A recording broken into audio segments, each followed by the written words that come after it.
Students, today we are going to see grammar topic, that is direct and indirect speech.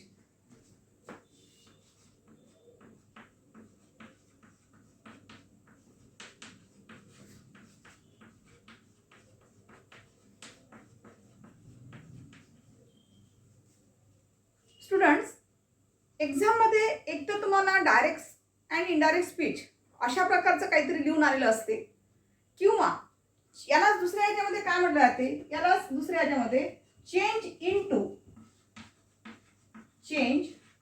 Into narration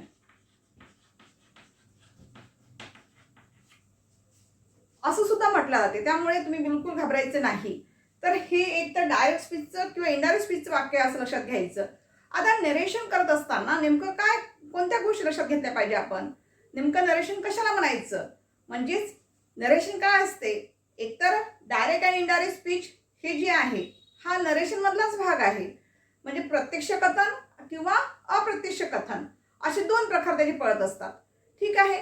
तर एक्झामच्या point of व्ह्यूनुसार बघितलं तर आपल्याला काय लक्षात ठेवायचं आहे की दिलेलं वाक्य जर इन्व्हर्टेड कॉमामध्ये आलेलं असेल तर अशा वेळेला जो कोणता भाग इन्व्हर्टेड कॉमामध्ये असेल ते म्हणजे त्याचं प्रत्यक्ष बोलणं झालेलं असते किंवा प्रत्यक्ष कथन झालेलं असते.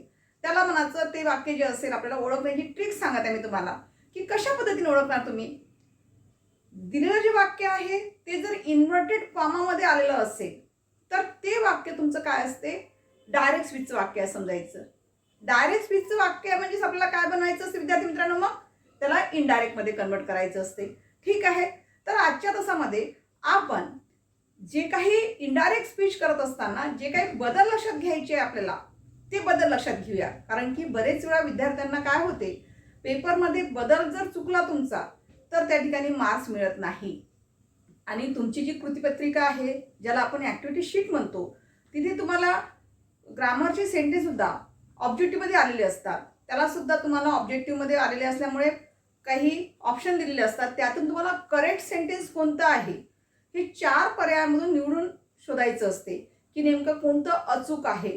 तर हा सुद्धा तुम्हाला डाऊट त्यामध्ये लक्षात आला पाहिजे. यासाठी आपण काही ट्रिक्स तुम्हाला देणार आहोत. कोणत्या शब्दामुळे कसं इनडायरेक्ट स्पीच होत असते, कोणत्या शब्दाला तर काय बदल करायचा नेमकं, की तुम्हा विद्यार्थ्यांना सगळंच जमते परंतु काही अशी छोटी छोटी बारकावे असतात ग्रामरमध्ये, त्यामुळे तुमचं काही गोष्टी काय होते थोड्या मिस्टेक होतात आणि मिस्टेक झाल्यामुळे तो तुमचा 1 मार्क्स हातचा निघून जातो. कारण की नंतर तुम्हाला पश्चाताप होतो की अरे थोडं आपण इथे ईज होतं तर वॉज घ्यायला पाहिजे होतं. हे नंतर कालांतराने पेपर देऊन झाल्यानंतर लक्षात येते. तर ही चूक होऊ नये म्हणून मी हा आजचा व्हिडिओ तुमच्यासाठी तयार करत आहे की जेणेकरून जे काही बदल करायचे शब्द असतील, टू बीज फॉर्म असतील किंवा हेल्पिंग वर्ब असेल तर ते कशा प्रकारे बदल होईल. Let us see this form.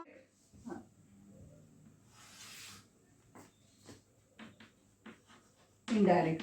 आता बघा, जे मी तुम्हाला या ठिकाणी शब्द देणार आहे ते तुम्ही आज वहीमध्ये लिहून घ्या, जेणेकरून उद्याच्या तासामध्ये जेव्हा मी तुम्हाला शिकवेल एक्झाम्पल्स तर याचा सराव केला तर निश्चितच तुम्हाला सोपं जाईल. ठीक आहे. चला, आता डायरेक्ट स्पीच मध्ये डायरेक्ट आणि इनडायरेक्ट स्पीच असे 2 प्रकार पळवून दिलेले आहेत तुम्हाला, डायरेक्ट स्पीच आणि इनडायरेक्ट स्पीच.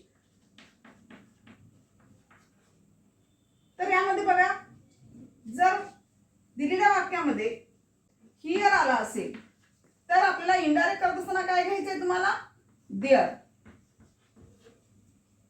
धिस आला असेल तर दॅट. दीज आला असेल तर त्याच्याबद्दल काय करायचं आहे, दोज. नाव आला असेल वाक्यामध्ये तर त्याच्याबद्दल तुम्हाला काय करावं लागेल, देन. टुडे आला असेल तर त्याच्याबद्दल काय करावं लागेल विद्यार्थी मित्रांनो, दॅट डे. पुन्हा बघा, जर वाक्यामध्ये हिअर आला असेल तर इनडायरेक्ट करत असताना काय करायचं आहे, देअरचा वापर करायचा. तिथे हिअर हा शब्द घेता येणार नाही कारण ऑप्शन मध्ये तुम्हाला हिअरचं पण सेंटेन्स राहील, पण त्या ठिकाणी तुम्हाला हिअर न घेता तुम्हाला काय घ्यावं लागेल, देअर घ्यावं लागेल, तरच ते तुमचं उत्तर बरोबर राहील. धीस आला असेल तर त्याच्याबद्दल काय करावं लागेल, दॅट. दीज आला असेल तर त्याच्याबद्दल काय करावं लागेल, दोज. नाव आला असेल तर त्याच्याबद्दल काय करावं लागेल, देन. टुडे आला असेल तर काय करावं लागेल त्याच्याबद्दल, that day. Now another words. Tomorrow आलं असेल तर त्याचा बदल द नेक्स्ट डे. येस्टरडे असेल तर येस्टरडेचा बदल करायचा the previous day.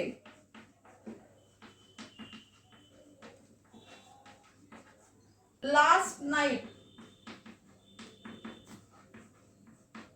The previous night.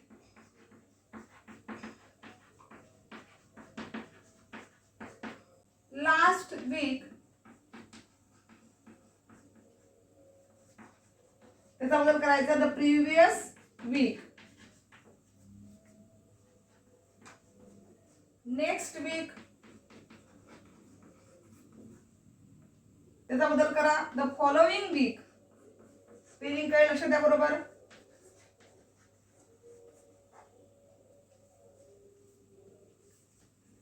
बघा टुमारो आला असेल दिलेल्या वाक्यामध्ये वर्ड्स, तर अशा वेळेस काय करायचं आहे त्याचा बदल द नेक्स्ट डे घ्यायचं. येस्टरडे आला असेल the previous day. Last night आला असेल तर the previous night. Last week आला असेल तर the previous week. Next week आला असेल तर द फॉलोइंग वीक. या पद्धतीने तुम्हाला बदल लक्षात घ्यावा लागेल. या संदर्भात आणखी काही वर्ड्स बघा की जेणेकरून कोणत्या ठिकाणी कसा बदल करायचा आहे. हे जेवढे काही शब्द तुम्ही वहीमध्ये लिहून घेत आहात तेवढे सगळे शब्द तुम्ही काय करा वहीमध्ये नोंद केल्यानंतर एकदा नाही, दोनदा नाही, तीनदा असे पाठांतर करून ठेवा की जेणेकरून कोणतंही सेंटेन्स आलं असेल आणि त्यामध्ये जर अशा प्रकारचा काही शब्द आलेला असेल तर निश्चितच तुम्हाला त्याचा बदल लक्षात येईल, तर जेणेकरून तुमचं वाक्य चुकणार नाही. त्यानंतर नेक्स्ट वर्ड बघा ॲगो, बिफोर, दस, सो. आता हा सर्व बदल वर्डच्या बाबतीत झालेला आहे. आता आपण नंतर डायरेक्ट आणि इनडायरेक्ट मध्ये आणखी कोणत्या शब्दांचा बदल होतो, जसे की टू बीज फॉर्म जर बदल करायचा असेल तर कोणते टू बीज फॉर्म असतात तो सुद्धा एक टेबल बघूया. चला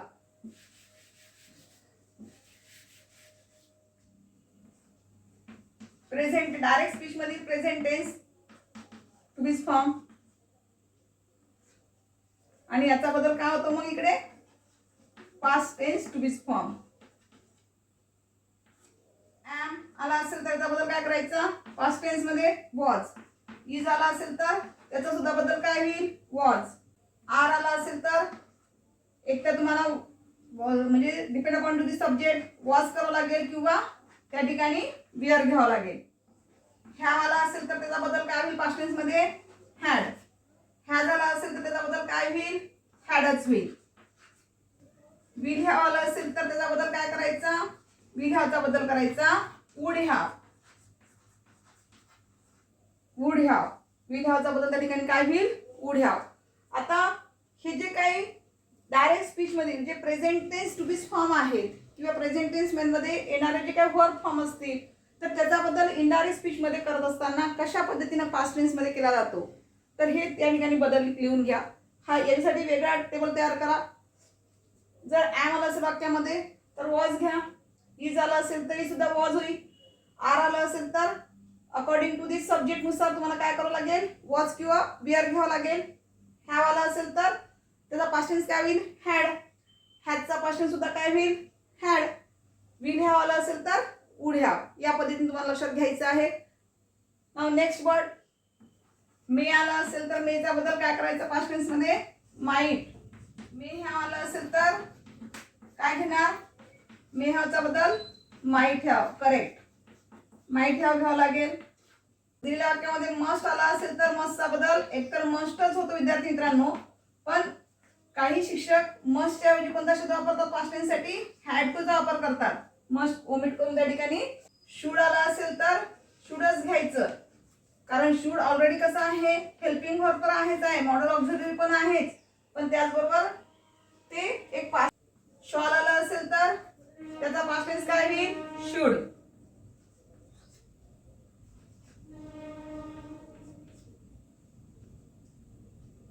विल आला असेल तर विलचा बदल तुम्ही एक तर तुम्ही इनडायरेक्ट करत असताना वुड करा किंवा अकॉर्डिंग टू सब्जेक्ट. हे बघा विल आला असेल तर काय घ्यायचं आहे विद्यार्थी मित्रांनो वुड घ्यायचं आहे. आता बघा दिलेल्या वाक्यामध्ये जर मे आला असेल त्याचा पास्ट टेन्स काय होईल? माईट. मे हॅव आला असेल तर माईट हॅव. मस्ट आला असेल तर फक्त मस्ट सुद्धा घेतलं तरी चालेल. पण काही ठिकाणी हॅड टूचा सुद्धा तुम्हाला पुस्तकामध्ये वापर केलेला दिसतो, तर मस्ट काढून तुम्ही हॅड टू सुद्धा घेऊ शकता, काही प्रॉब्लेम नाही. परंतु मस्ट नॉट जर आला असेल वाक्यामध्ये तर ती तुम्हाला हॅड नॉट टू असं नाही घेता तुम्हाला काय घ्यावं लागेल, फक्त त्या ठिकाणी मस्ट नॉटच घेतलं तरी तुमचं उत्तर बरोबर आहे. शूड आला असेल तर शूड घ्या, शॉल आला असेल तर शूड करा आणि विल आला असेल तर वूड करा. ठीक आहे. म्हणजे हे जे काही तुम्हाला ट्रिक्स सांगत आहे की तुमचं उत्तर कुठे चुकू नये. कारण आपण डायरेक्ट मधून इनडायरेक्ट वाक्य बनवत असताना नेमकं काय बदल करत असतो, एकतर त्यामध्ये येणारे जे काही वर्ड्स असतील किंवा हेल्पिंग वर्ड्स असेल तर त्याचाच आपण बदल करत असतो. विद्यार्थी मित्रांनो, जे काय प्रोनाउन आहे त्या प्रोनाउनलाच आपण चेंज करत असतो, दुसरं काही करत नाही. फक्त तेच तुम्हाला पेपरमध्ये योग्य पद्धतीने जमायला हवं. ठीक आहे. उद्याच्या तासामध्ये काही तुम्हाला मी रूल्स सांगणार की आपण डायरेक्ट इंटू इनडायरेक्ट स्पीच शिकत असताना कोणत्या प्रकारचं वाक्य आलं तर कशा पद्धतीचे नियम लक्षात घेणे आवश्यक आहे. त्यासाठी हे 2 टेबल जे मी तुम्हाला तयार करून दिलेले आहे ते चांगले पाठ करून या. Let us stop here. Will meet tomorrow same time. Thank you.